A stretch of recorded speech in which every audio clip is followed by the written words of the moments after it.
if this is frightening,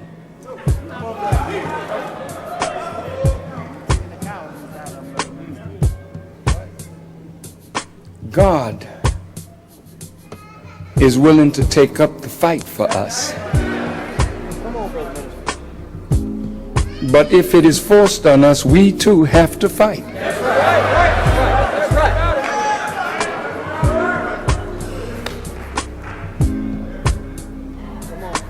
We cannot afford to lose another generation. That's right.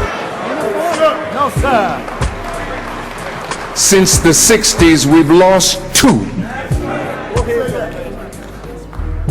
And we should say, like the members of the Jewish community after the Holocaust, never again.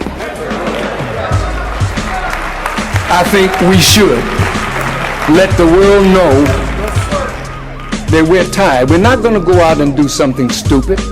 Go ahead. I didn't give the order yet. That's right.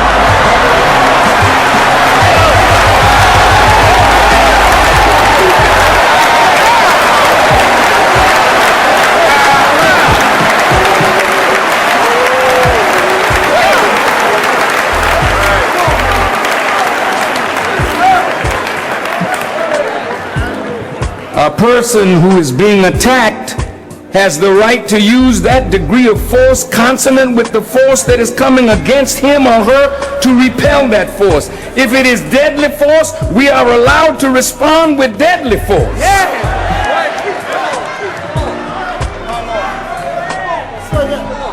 This is not man talking, this is what God has said.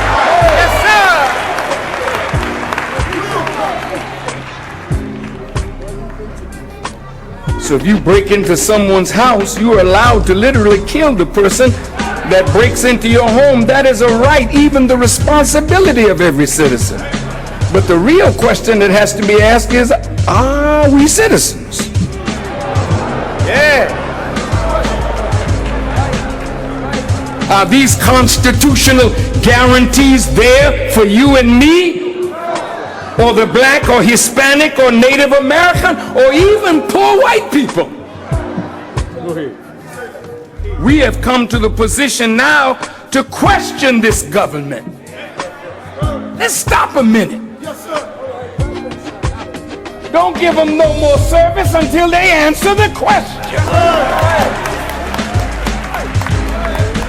Don't ask me to fight no war.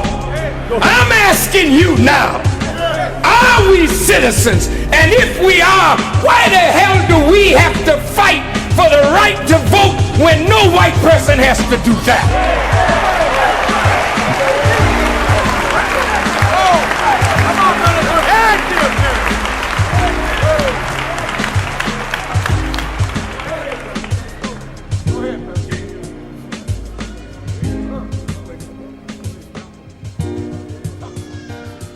So, if I'm not a citizen, then don't lie to me and make me think that I have these constitutional guarantees when in fact I don't have them at all. You put a little trick in your 13th Amendment. You gave us citizenship and then you said, however, if we're convicted of a crime. That's what he said. And now you're making it easy to convict black people with crime, to rob them of whatever guarantee you are trickily, deceitfully, demonically said you gave us. Every time we try to exercise the rights that you say we have, you find a way to destroy it. So America, if you don't want to correct yourself, it's all right. Then we, with God on our side, will have to fight for our own freedom, justice, and equality, and our own liberation in any way that we can. Now, I want to talk to my gangbanging family.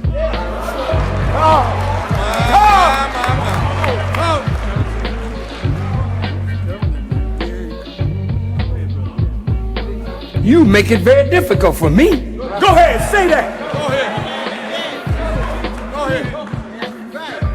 In the 60s, we knew who the enemy was.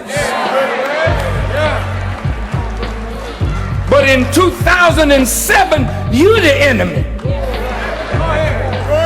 It's black people killing black people. Black people robbing black people. Black people raping black people. I'm talking to you.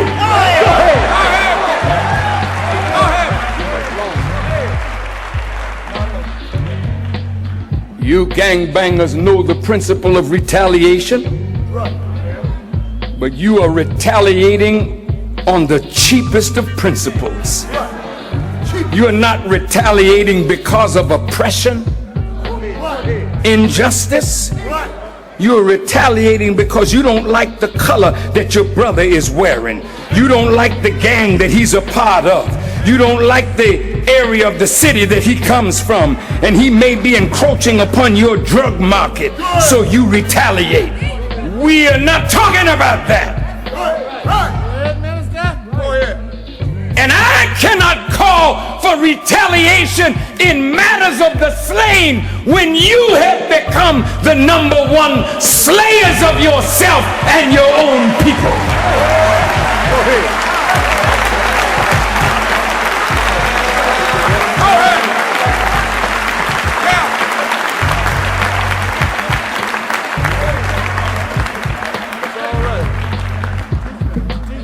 The 60s were different.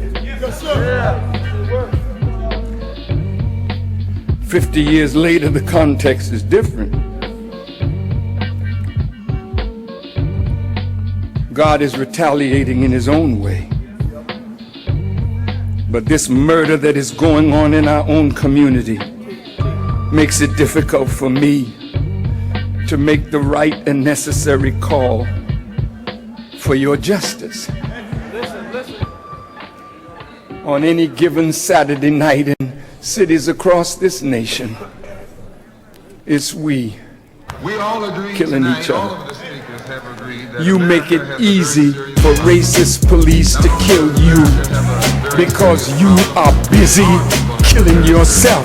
But if you stopped and became a community that respects the life of each other and will protect the life of each other and will protect your women and your girls. And if an enemy of that peace comes in among us,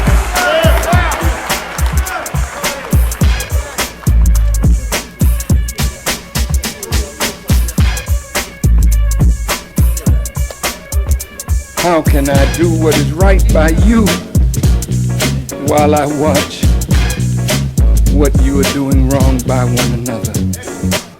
Half of all murder victims in America are black men. And 9 out of 10 of those that are murdered by their own brother or sister.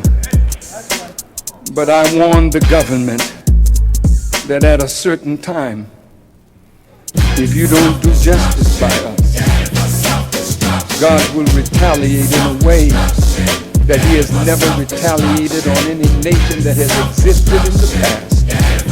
If you go and read your scriptures and see the plagues that God brought in the days of Noah, in the days of Lot, to the people of Ad and Thamud, to the people of Saleh, to the people of Moses, to the Roman Empire, to the Babylonian city, all that God has brought on them, he will bring on America. As it is written in the scripture, he will bring the blood of the righteous from Abel to Zechariah, even to this very day, on one generation.